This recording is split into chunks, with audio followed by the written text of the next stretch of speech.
Ribosomes ribosomes are dense spherical and granular particles.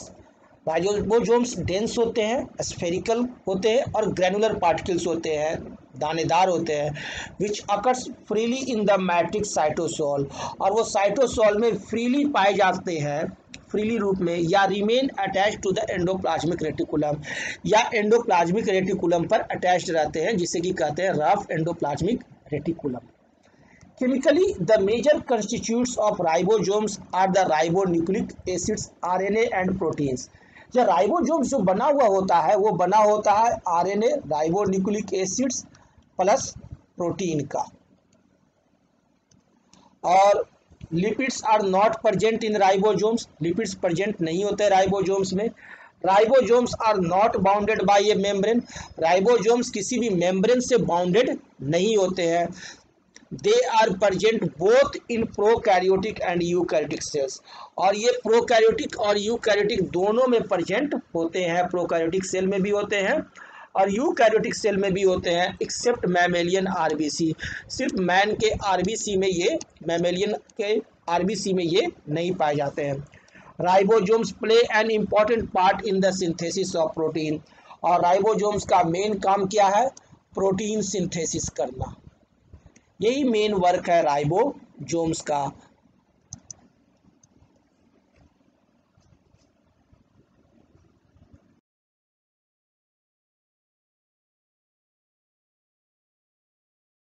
Golgi apparatus, Golgi body और Golgi complex. The Golgi apparatus first described by Camillo Golgi, Golgi apparatus सबसे पहले describe किया गया Camillo Golgi के द्वारा। Golgi apparatus consists of a set of membrane bound fluid filled vesicles, Golgi apparatus बने होते हैं fluid filled vesicles, vacuoles and flattened cisternae closed sacs के।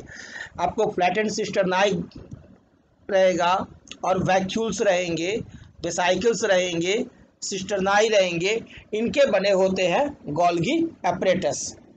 और cisternae are usually stacked together, placed one above the other, ये cisternae जो होते हैं एक के ऊपर एक पैरेलल रहते हैं, इन पैरेलल रोज में। और ये जो बर्ड्स देख रहे हैं ना, ये बर्ड्स, इस तरह से बर्ड्स बनेगा, और ये आपका सेक्रेटरी वेसाइकिल्स के रूप में, फिर आपको बर्ड्स कट जाएंगे और कट के ये अलग निकल जाएंगे और ये सेक्रेटरी वेसाइकिल्स होंगे। ये आपका ट्रांसफेस है, और ये जो आप देख रहे हैं ये आपका सिस फेस है।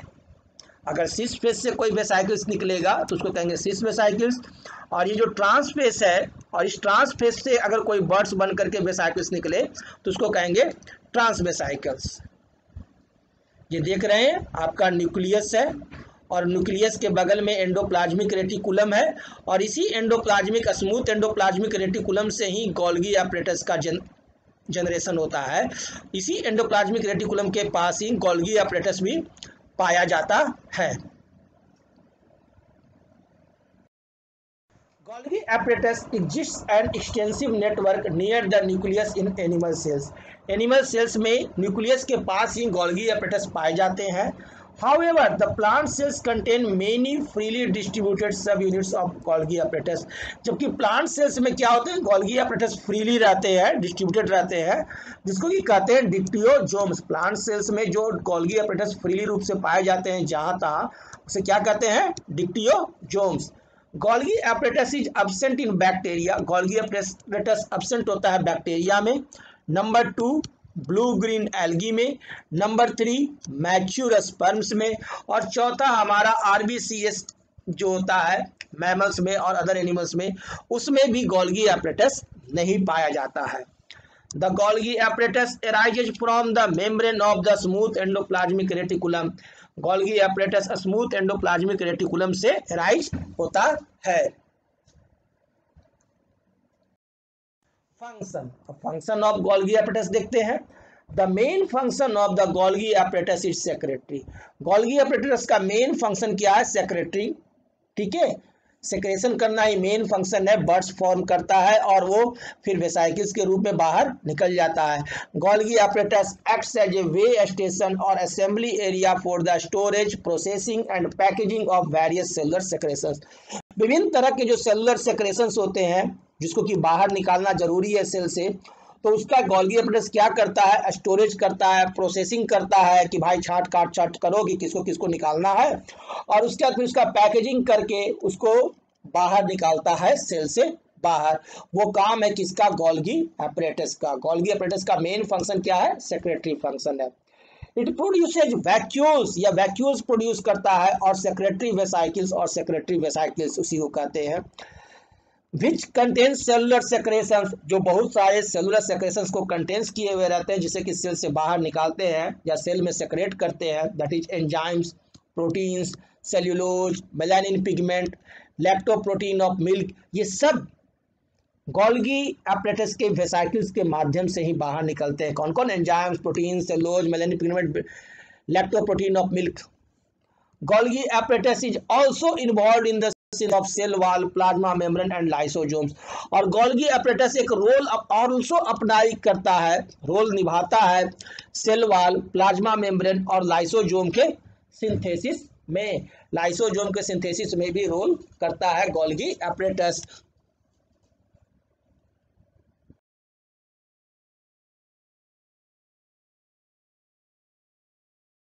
Lysosomes, Lysosomes are simple, teeny, spherical, sac-like structure।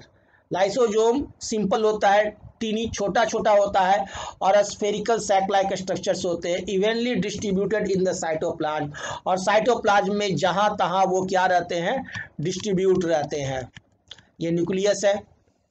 Each lysosome is very small vesicle surrounded by a single membrane and contain powerful enzyme. प्रत्येक लाइसोजोम जो होता है वो सिंगल मेम्ब्रेन से सराउंडेड होता है और बहुत ही पावरफुल एंजाइम कंटेन किए हुए रहता है। These enzymes are capable of digesting और breaking down of all organic materials. और ये एंजाइम्स की कैपेसिटी होती है, ये कैपेबल होता है कि किसी भी तरह का ऑर्गेनिक मटेरियल को डिस्ट्रॉय कर सकता है, उसको ब्रेक कर सकता है, डाइजेस्ट कर सकता है।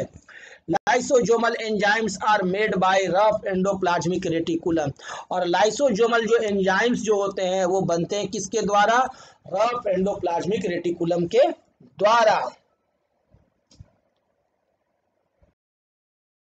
Functions of lysosomes, lysosome serve as intracellular digestive system, hence called digestive bag. Cell के अंदर लाइसोजोम जो है वो डाइजेस्टिव सिस्टम के रूप में काम करता है, इसीलिए इसको कहते हैं digestive bags. They destroy any foreign materials which enter the cell. अगर सेल के अंदर बैक्टीरिया घुस गया, वायरस घुस गया, तो वो उसको घेर लेता है और घेर करके उसको अपने अंदर ले लेता है बैक्टीरिया वायरस को, और उसे पचा जाता है, डिस्ट्रॉय कर देता है, such as bacteria and virus. In this way they protect the cells from bacterial infection. और इस तरह से लाइसोजोम जो है वो सेल को बैक्टीरियल इन्फेक्शन से बचाता है। Lysosome also remove the worn out and poorly working cellular organelles by digesting them to make way for their new replacements। और लाइसोजोम्स और भी कोई सेल ऑर्गेनेल्स जैसे कि माइटोकॉन्ड्रिया है और वो खराब हो गया, तो उसको भी वो क्या करता है कि अपने अंदर ले करके और उसे पचा जाता है और उसे खत्म करके फिर वो सेल मेम्ब्रेन से बाहर चला जाता है। In this way they remove the cell debris and are also known as demolition squads. एकदम विध्वंसी दस्ता की तरह काम करता है, जो जो खराब हो गया उसको मारो, छाटो, हटाओ, निकालो, सेल से बाहर करो। स्कैवेंजर्स मेहतर की तरह काम करता है। एंड सेलुलर हाउसकीपर्स, या घर में जो काम करने वाली हाउसकीपर्स हैं कि आती है, झाड़ू मारती है और सबको बाहर निकाल देती है जो भी खराब चीज होता है, तो वो काम करता है lysosome. Thus lysosome form a kind of garbage disposal system of the cell. यानी लाइसोजोम जो है वो कि आपका जैसे शहर में नगर निगम काम करता है और वो गार्बेज डिस्पोजल करता है, ठीक उसी तरह से सेल के अंदर गार्बेज डिस्पोजल का काम करता है सिस्टम ऑफ द सेल। कौन, तो लाइसोजोम। गार्बेज डिस्पोजल सिस्टम कौन करता है, लाइसोजोम सेल का। और एक और भी बहुत बड़ी बात है कि during breakdown of cell structure के ब्रेकडाउन के दौरान when the cell gets damage, जब सेल डैमेज हो जाता है, लाइसोजोम में burst and the enzymes eat up its their own cell. और अगर कोई सेल डैमेज हो गया क्षतिग्रस्त हो गया तो उस लाइसोजोम क्या करता है, भ्रष्ट कर जाता है, फूट जाता है और पूरे एंजाइम को सेल में सेक्रेट करके पूरे सेल को ही डिस्ट्रॉय कर देता है। इस प्रकार से जो अवांछित सेल रहते हैं उस सेल को डिस्ट्रॉय कर देता है और वो सेल खत्म हो जाता है। Therefore, lysosomes are also known as suicide bags of a cell. इसीलिए लाइसोजोम को हम ऑल्सो कहते हैं suicide bag of a cell.